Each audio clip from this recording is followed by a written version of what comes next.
Hello students, welcome to my YouTube channel. और आज हम पढ़ने वाले हैं क्लास 10th का चैप्टर 16 जिसका नाम है द रेड राइस ग्रेनरी। इसका हम पढ़ेंगे आज पार्ट 2। इसके पहले मैंने जो वीडियो बनाया था उसमें मैंने इसके पार्ट 1 को एक्सप्लेन किया है। तो चलिए शुरू करते हैं इसका जो पार्ट 2 है। Okay. In the evening, my grandmother used to cook for everybody. In the evening, यानी शाम के वक्त, my grandmother यानी कि मेरी जो दादी थी used to cook for everybody, वो सभी के लिए भोजन बनाती थी।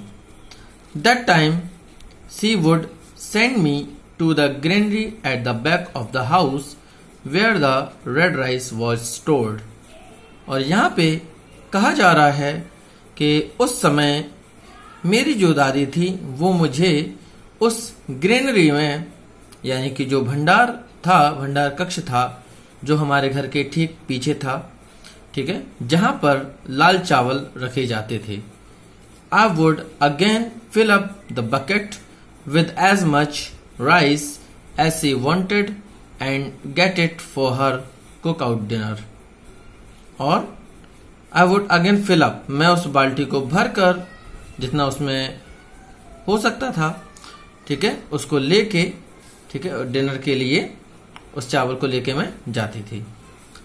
This went for many years, और ये कई वर्षों तक ऐसे ही चलता रहा। When I was little older, और मैं जब थोड़ी बड़ी हुई, I ask my grand parents, तो यहां पर बताया जा रहा है कि मैंने अपने ग्रैंड पेरेंट्स से एक प्रश्न किया that had been bothering me for long, और जो मुझे कई वर्षों से, कई समय से बॉदरिंग का मीन्स होता है परेशान करना। तो वह प्रश्न जो मेरे दिमाग में परेशान करता था, मैंने अपने ग्रैंड पेरेंट्स से पूछा, Why should we eat the red rice always at night when it is not so good? ठीक है, तो उन्होंने पूछा कि हम लोग रात के वक्त रेड राइस यानी कि लाल चावल को हमेशा क्यों खाते हैं जो कि इतना अच्छा नहीं है, and give those poor people the better quality rice, और हम लोग जो गरीब होते हैं उनको हम जो अच्छी क्वालिटी का जो चावल है वो देते हैं। My grandmother kissed a smile and told me something. तो जो लेखक है सुधा मूर्ति जी हैं, उनकी जो ग्रैंड मदर हैं वो मुस्कुराती हैं और वो कहते हैं I will never forget in my life, यानी कि उन्होंने कहा जो मैं अपने जीवन में कभी नहीं भूल सकती। Child, whenever you want to give something to somebody, जब हमें किसी भी को भी कोई भी चीज देना होता है, give the best in you, तो हमें सबसे अच्छा ही देना है। नेवर द सेकंड बेस्ट, कभी दूसरी बेस्ट चीज नहीं देनी है, यानी कि हम जो भी दें गरीबों को वो सबसे अच्छा दें। This is what I have learn from life, और ये वो चीज है जो मैंने उनसे सीखी थी, ठीक है, मैंने अपने जीवन में सीखा है। God is not there in the temple, mosque और चर्च, ईश्वर जो है वो मंदिर, मस्जिद या चर्च में नहीं है। He is with the people, वह लोगों में है। इफ यू सर्व देम, और यदि हम उनकी सेवा करते हैं, with what ever you have, कि हमारे पास जो भी होता है, यू हैव सर्व गॉड, तो हम ईश्वर की सेवा करते हैं। My grand father answered my question in a different way, मेरे जो ग्रैंड फादर थे उन्होंने इस प्रश्न का उत्तर कुछ अलग तरीके से दिया। Our ancestors have taught us in the Vedas that one should. हमारे जो ancestors हैं, ancestors का अर्थ होता है पूर्वज, हमारे जो पूर्वज हैं उन्होंने हमें वेदों में सिखाया है। क्या सिखाया है? Donate with kind words, हमेशा दयालुता भरे शब्दों से दान करें। Donate with happiness, हमेशा खुशी से दान करें। डोनेट विथ सिंसियरिटी, जब भी दान करें समझदारी से दान करें। Donate only to the needy, केवल जरूरतमंदों को दान करें। Donate without expectation because it is not a gift, it is duty. तो जब भी दान करें तो बिना किसी एक्सपेक्टेशन यानी बिना किसी आशा के दान करें, क्योंकि यह हमारा गिफ्ट नहीं है, ये हमारा कर्तव्य है। Donate with your wife consent, हमेशा पत्नी की सहमति से दान करें। Donate to other people without making your dependent helpless, तो donate to the other people, तो ऐसे लोगों को दान करें विदाउट मेकिंग योर डिपेंडेंस, जो क्या है, जो असहाय है, जो दूसरों पर डिपेंड है। Donate without caring for caste, creed and religion, ठीक है, बिना किसी जाति, भेदभाव और धर्म के दान करें।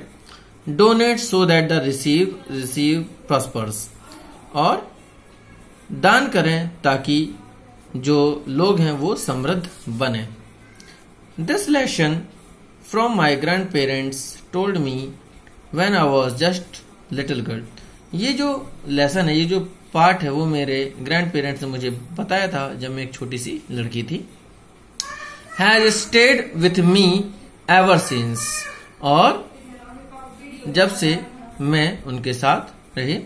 If at all I am helping any one today it is because of the teaching bye दो सिंपल साउंड्स, और आज मैं जिस तरीके से लोगों की मदद कर रही हूँ, ये सब उन महान आत्माओं के कारण है।